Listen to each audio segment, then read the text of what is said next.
Usa ka dentista ang ginahong gibunalan og armas ang ulo, gigapos o gitusok pagyud ang iyang mga mata.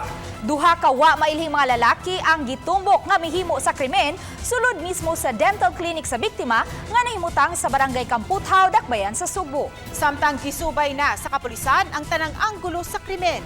Ani ang report. Kini ang klinik sa biktimang dentista nga si Dr. Charles Sia, di nahitabo usab ang krimen alas 2:19 sa hapon kagahapon. Duha matod pa kalalaki ang nagpakarong ingnon nga adunay i-deliver sa biktimang dentista. Dihang nagkasulod na naabtan nilang biktima kauban ang sekretary ug ang duha ka pasyente sa sulod. Gilahi matod pa ang tulo ka mga kauban sa doktor sa klinika ug wa hilabti.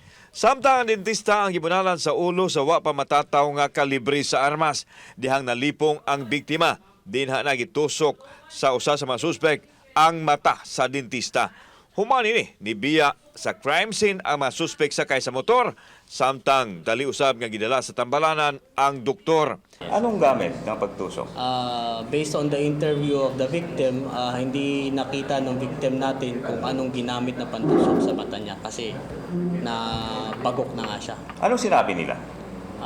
Sinabi lang nila doon sa victim natin na on Visayan term na dako kay kag sala nako. So we could not certainly ascertain na personal grudges niya and there's something deep behind this crime. Ang biktima padayon giobserbahan sa mga doktor sulod sa pribadong tambalanan. Gisuta pas kapulisan kung unsa kadako ang kadaot nga nahiaguman sa mga mata sa biktimang dentista.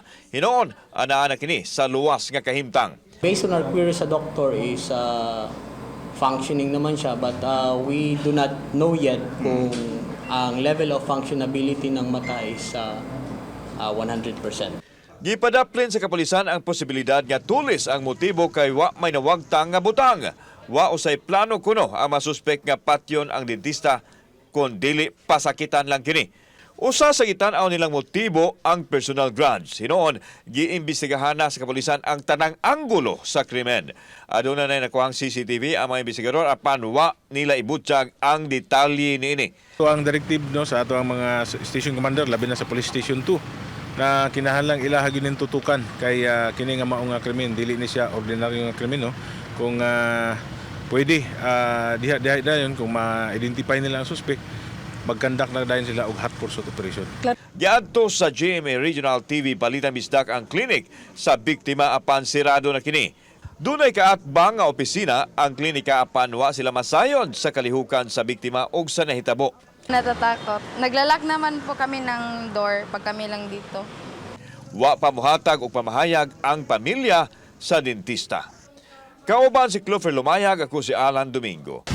Balitang Bisdak.